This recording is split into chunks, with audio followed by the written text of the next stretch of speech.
Namaste, everybody. Lisa A. Romano, the Breakthrough Life Coach, and today we're going to be talking about codependency and money.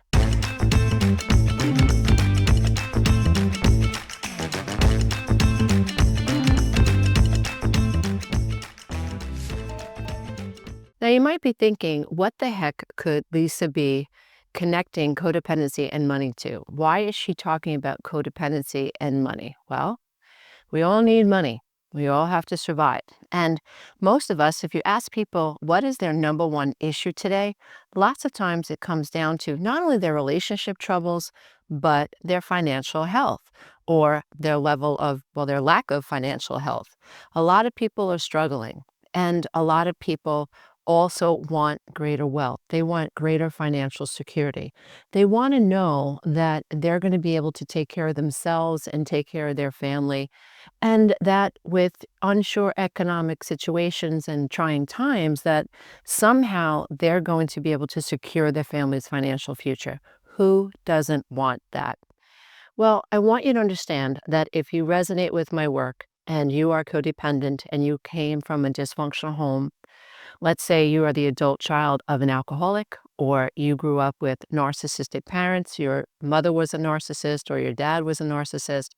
If you grew up with troubled siblings, if there was gambling in your family or addiction issues in your family, you came from a toxic, dysfunctional home.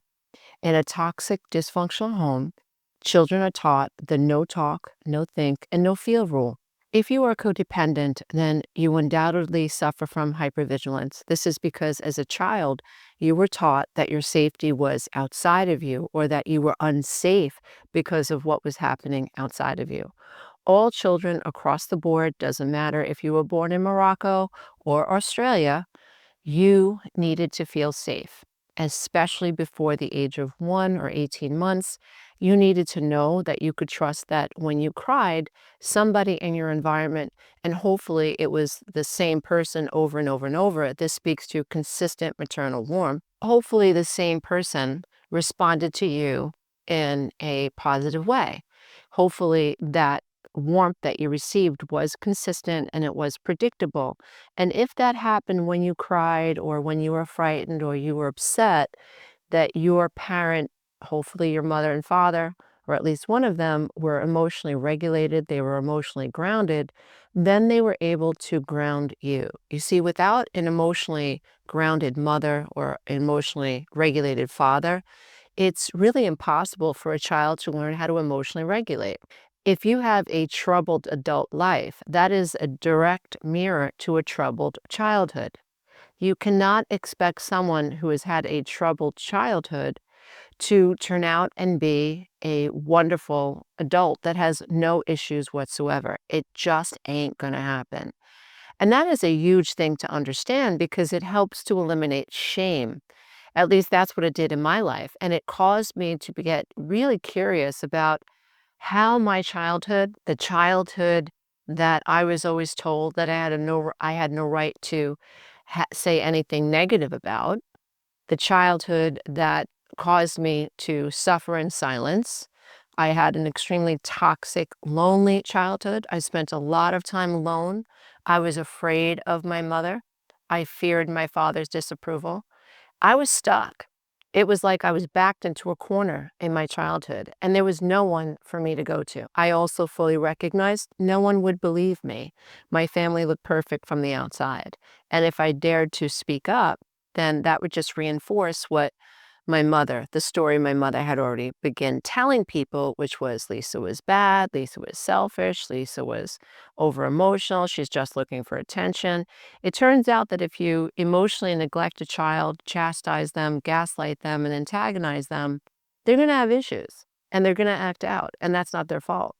And so as I began to explore my childhood, then I began to understand who I became as an adult. And I didn't feel so ashamed of myself anymore. When I was diagnosed with codependency, I was like shocked because up until that time in my life, I had been through nursing school. I had been a volunteer ambulance corps member for almost my entire teenagedom. And so I knew something about codependency, but I never understood that codependency can exist without alcohol. it can exist without any chemical addiction. That really surprised me. When I dug deeper and I realized that I had an addiction to relationships, I had an addiction to seeking validation outside of myself. I had an addiction to pleasing people. I had an addiction to worrying about what other people thought about me. I had an addiction to worrying about other people thinking that I was full of myself. Who do you think you are? Who do you think you are? Who do you think you are? I remember in our household, conformity was king. You were not allowed to think outside the box. I remember when my father asked me, "What do you want to do with your life?" I was 17. And I said, "I want to be a writer." And he said, "No, you don't. You'll never make any money as a writer." Well, 8 best-selling books later, and I plan on writing many more. I'm in the process of writing 2 right now, actually 3 if you include my children's books. All these years later, all these best-selling books later, as a matter of fact, The Road Back to Me went to #1 on the Amazon sellers list, and Codependency Manifesto and Codependent Now What? It's Not You, It's Your Programming were actually awarded best books on codependency of all time. That is a huge thrill because my books are now being offered alongside the likes of Melody Beattie and Pia Melody and John Bradshaw. I mean, this is a huge, huge thing for me. Somebody who grew up codependent, did not know what was wrong, did not believe in herself. And when her father asked her, "What do you want to do in life?" And I was aligning with my inner self. At 17, I was aligning with my inner self. I heard the call, be a writer. And in one sentence, my father squashed that reality, that belief in me. But it was through codependency recovery that I understood why, that I figured out the puzzle. My father's disapproval trumped my ability to hold on to myself. My ingrained subconscious beliefs were so deep that I had such a fear of my father's rejection and abandonment that I couldn't even imagine going against what he said. So when he said, "Be a nurse, everybody gets sick and dies, you'll always have a job," I went for it. I abandoned my dreams to be a writer, and I went into nursing school. And I was very good at it, but in my last semester of school, I ended up quitting nursing school. And a part of that now, again, through codependency recovery, because when you dig into codependency recovery, especially the way that I teach it, the way I coach it in my coaching programs, we're going to get to the nitty and gritty. We're not going to leave any stone unturned. And when I discovered, well, why did I quit nursing school? It wasn't that I wasn't doing well. I was doing great. It wasn't that I didn't want to help people. Yeah, I wanted to help people. But what was the real linchpin as to why I quit nursing school? It was a codependent reason. And that had to do with my mom. So below the veil of consciousness, I had a fear of surpassing my mother's level. I had a fear of giving her the ammunition that I knew, either subconsciously or somewhat consciously, I knew that if I surpassed my mother's level, if I did anything besides get married, get pregnant, and have babies, if I was at all successful outside of her paradigm, then that would be reason for her to say, "Who do you think you are?" I just instinctively knew I cannot go beyond my mother's limits. That would threaten the shreds of attachment I have to her now. And I was not wrong. If I went and told my mother I was getting a manicure, she had something snarky to say. Anything that represented self-care was an issue for my mom.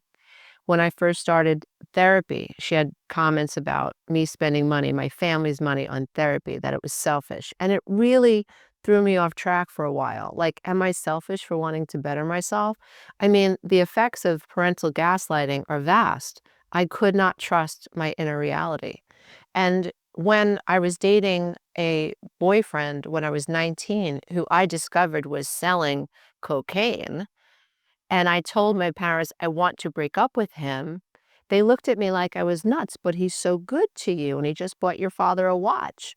And they scrambled my brain. So I know that I had good instincts. Even up until I was probably 21, I had good instincts. But this parental gaslighting, this emotional neglect, these abandonment issues, this insecure attachment that created all of these subconscious codependent limiting beliefs really had me stuck. Living below the veil of consciousness, I finally understood codependency as a paradigm. And that's when I knew, after I was diagnosed with codependency, this is it.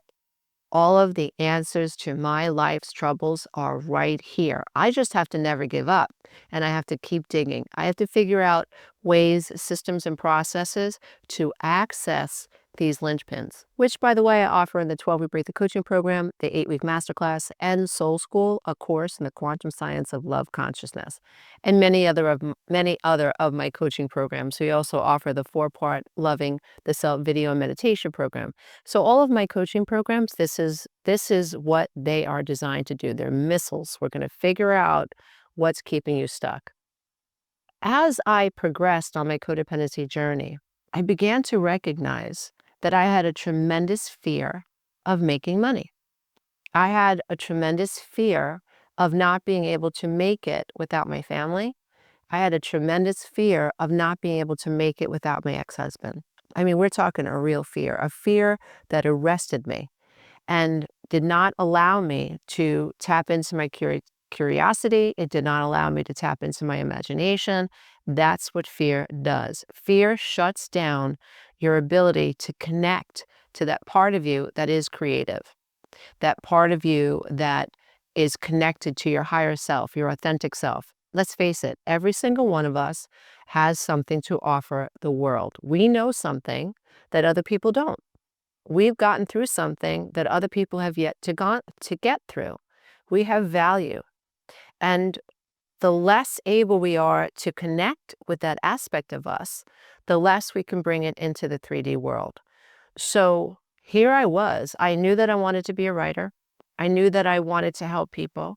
But because of my fear of separation, separating from my ex-husband, and also my fear of saying, this is not enough for me, which was tied to your feelings don't matter, which was tied to the fear of being chastised and abandoned for speaking my truth. If you're codependent, you have a real fear about being brutally, authentically honest. You have fears that govern the ship and say, no, no, no, you can't speak that because people won't like you. They'll get mean at you, and you're going to give them a reason to think you're full of yourself. So we tone ourselves down.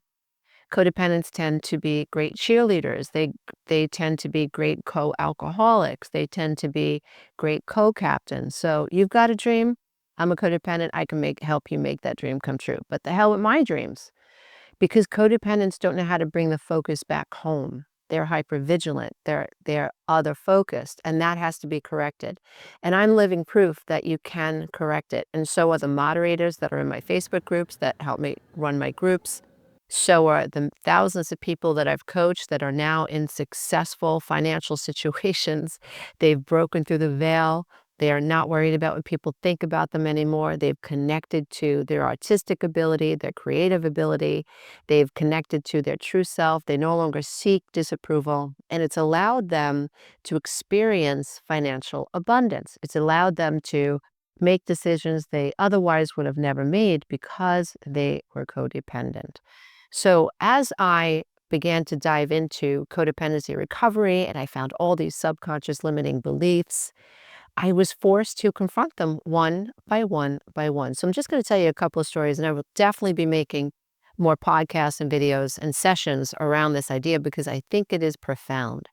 So when I was confronted with this idea and this was the idea that shifted me originally, I realized that what was done to my grandmother by her mother and what was done to my mother by her alcoholic mother, my grandmother, what my mother had done to me, the unrecovered dry alcoholic my mother was to me, I was now doing to my children. So all these generations of women had modeled codependency, tone yourself down, stand by your man, put him first, forget your dreams, be too afraid to speak up or act on your dreams, just support the man, be quiet, put up with whatever he offers you, look grateful, stuff your feelings, and pretend you're happy. be happy with what he decides to give you and ask for nothing more. That was my paradigm. And when I realized that I was creating that paradigm in my children, that I was modeling for my son to be codependent, to put women before his own needs, to not worry about himself, to be the co-captain in someone's life, and I was also doing that for my two young daughters, I realized, uh-oh, I've got to go. And that fear of doing that to my children trumped, everything's about trumping the fear. That fear, that which was anchored in love, authentic love for my children, and my divine mother energy for them, that fear, that consequence, that level of accountability shook me to my core. And it trumped the fear, any fear that I had that I could not make it on my own without their father's help and without my family's help. It didn't matter. And I took a giant leap into the abyss and I figured it out. Now, I did not know then that I stepped into a vortex of potential. I stepped into the field of unrealized potential, which is a quantum law, by the way. When you let go of what is, you open yourself up to what could be. When you hold on to what is, you can only recreate what is and what has been. I did not realize that at the time, but when I let go of my fear and said, it's scarier for me to stay and hurt the babies that I love more than life, than it is for me to worry about how I'm going to figure this out. To me, that is incredible. And it represents the threshold of me being able to manifest the life that I desired. So that was over 20 years ago. And here I am today with over 700,000 YouTube subscribers. I'm one of the most listened to meditation teachers on Insight Timer. My books are selling very well. They help people. My coaching programs are helping people all over the globe. That was 20 years ago. That transformation began then when I was a single mom, when I did not have a job, when my ex-husband was trying to cripple me financially, when my parents, they did, sorry, I'm not playing the victim. I'm just saying it like it is. My parents had no patience for me. They were angry at me. They could not understand me, of course. And they were looking at me through their eyes. You should just put up and shut up. You're so selfish. How could you want more than what your husband is giving you? Why don't you just be happy? Why don't you just be grateful? I mean, I was literally dying in that relationship physically, but that didn't matter to them. It was all in my head. And again, these were codependent belief systems that I had to face. I had to say to myself, it is time for me to take the focus off of what's happening outside of me and pull it back home. So all of these lessons in codependency recovery ultimately led me to a place where, because I let go of what other people thought about me, I'm doing this thing, I'm getting a divorce, I'm starting over, I'll figure it out. It allowed me to start thinking differently. When I went from, I can't make it on my own, my mind switched to, well, how can I make it on my own? That's a very different part of the brain that you're accessing. When you say, I can't, you're accessing the fear-based part of your brain. You're activating the limbic system. You're telling your brain, uh-oh, it's too scary out there, so don't go out there. So attach to what is. You associate pleasure with attaching to what is. Once I figured out the pain versus pleasure thing, my mind was blown, and I thought, oh, this is it. I have to teach this because people don't know this is happening. But I digress. So when I pushed myself off the cliff and I decided, well, you know what? I have to go. I have to figure this out. And again, here are some more codependent beliefs. I mean, it's just like they just keep coming, right? When you have the right mindset, they just keep coming. Part of the reason, I know this is the reason, that I did not fight for alimony. I did not fight for Social Security. I did not fight for part of his pension. I was entitled to it. I was married for over 12 years. I was entitled to that in the state of New York. Part of why I didn't take his family to court, I didn't take him to court. All of that was tied to, I knew that my family had perpetuated this smear campaign around, well, she's selfish. You can't make her happy. So I jeopardized myself. I jeopardized my children's lives financially. I allowed him to take our car out of the driveway. I mean, so many things like I allowed to happen because of these codependent fears that I have that people are going to think that I'm selfish. I can't give them any reason to think that.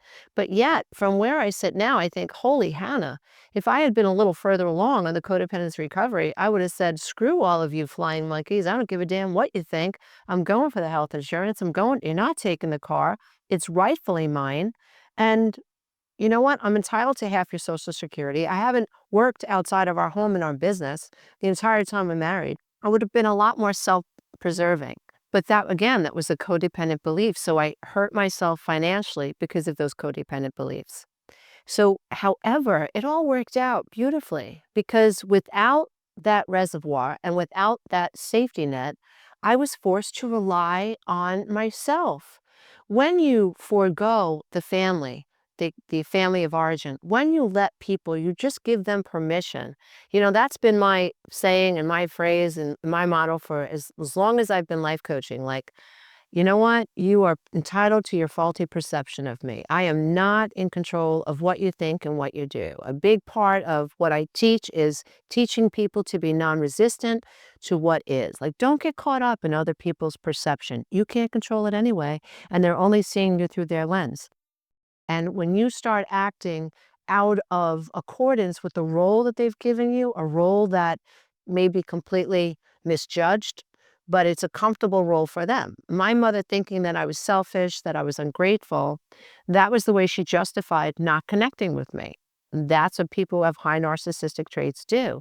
They're not self-aware, they're not humble, they don't have empathy, they don't change themselves, they don't challenge themselves. I get that now, but I didn't get it then.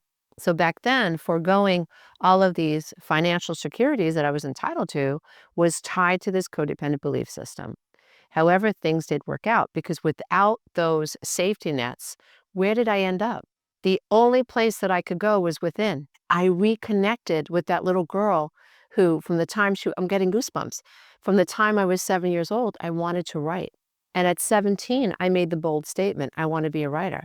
So without worrying about what my mother thought, or my father thought, or my ex-husband thought, or my sister thought, or my brother thought, I started writing. I created a website. My first website was healingtheselfwell.com. I did it all on my own back over 20 years ago when there was no GoDaddy, where there was no Wix. This was me on the phone with a French-Canadian company helping me create this website. That was always in me. Back then, I created Google Blogger. Remember blogger.com? So Google offered you the ability to write a blog. I was writing every single day. I was learning every single day. I was just sending out into the internet everything that I was learning. You're never a prophet in your own town, but I knew I had value. I knew that I could help change people's lives. And so without these distractions, I stepped into the field of abundance. I became a magnet for the life that I'm leading now. So today, in terms of codependency and being able to manifest wealth, dear one, as long as you're worried about what other people think about you and you are hypervigilant, you will not be able to tap into your innate creativity. Wealth is created from creativity. Wealth is created from the ability to think, to solve problems, right? So as a creator, as a life coach, I solve other people's problems. That would have never crossed my mind when I was severely codependent. How can I help other people solve this problem that I have solved? It would have never even crossed my mind. I would not be Lisa A. Romano, the Breakthrough Life Coach. I would not have best-selling books. I would not have a thriving YouTube channel. I would not have a thriving podcast. I would not have an app. I wouldn't have all of these things that allowed me to create financial abundance and security for me and my family. And the same thing can happen for you. So you want to be careful. If you're on the codependency recovery journey, then maybe you follow my work because you know you had a narcissistic mother. You know that you had a narcissistic family. You know that you suffered emotional neglect as a child and worse. You know that. But you want to be careful. Because what we tend to do on the healing journey is we focus so much on our emotional health and not enough on our financial health, and we don't realize that there's no such thing as separation. Your emotional health is a mirror to your financial health. As you improve your emotional health, you will improve your financial health. As you sweep away faulty belief systems about your worthiness and about your abilities, as you sweep away these fears, you will be able to access the imagination center of your mind, of your brain. Your mind is going to start to work in different ways. It's like, you know how you shed layers from your eyes? That's what's going to happen. And you're going to start asking yourself different questions versus, why can't I do this? Or why can I? Right? Oh, so what if it works out versus what if it doesn't work out? Well, what if it does? What if it does work out? What if this works? How can I make this work? How can I use everything that's happened to me as a jumping off place? How can I turn my pain into profits? How can I prove other people wrong? How can I improve the quality of other people's lives? How can I get out of this codependent limiting thinking and stop focusing only on my narcissistic relationship or only on my inner child's wounds? And how can I use this information to help me understand my money blocks? Because if you've got trauma, you've got money blocks. And my biggest block to financial security, hands down, was feeling not good enough, which manifested as behavioral issues and faulty thinking, AKA codependency. So if you track it back, if you reverse engineer it, which is what we do in all the coaching programs, we reverse engineer. We go right to the heart of the problem. I don't believe in superficial stuff. No, no, no, no, no. Maybe somebody else will teach that. I'm not teaching that. I work with people who are like emotional ninjas. They are willing and ready to do the mental Olympics. They want the big transformations. They want the big breakthroughs. And those people do the best when I work with them personally, when I work with them one-to-one, when I work with them in the masterminds, when I work with them in group coaching like we do with the coaching programs. Those are the people that do the best. They know this is going to take work and they're ready for it. There's no doubt that you can get to a higher plateau in terms of financial wealth, but not if you're focusing on other people, and not if you only focus on your pain, and not if you isolate. There are a lot of people that are in emotional recovery, and they think that isolating is the answer. It's not the answer. When you isolate, yes, you're avoiding triggers, but that's not healing. That's you staying stuck. When, to me, that's a shame because everything is within you that you need to create greater financial wealth in your life. Now, that's not to say that you might not have to invest in a coaching program, or that's not to say you might not have to invest in mentorship. That's not to say you might not have to invest and go into the public library and learning. That's not to say that you're not going to have to spend time on LinkedIn taking free courses. That's not to say that you're not going to have to get your butt to a CODA meeting or an ACA meeting. That's not to say that you're not going to have to invest hours meditating and journaling and unblocking. I am here because I invested and I still invest. I've been up since 3 a.m. working on myself. Here I am. It's only about 7 o'clock in the morning and I'm creating a value content episode for my YouTube and my podcast, which we will also offer to Insight Timer.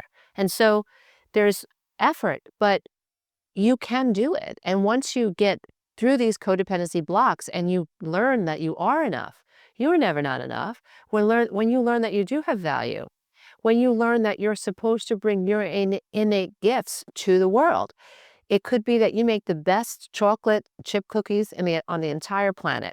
And that's the way you started your business. It could be that you are the greatest paralegal and you're able to make connections for the people that you work with and you want to train other paralegals. You could be a real estate agent that sells yourself short because you don't feel good enough.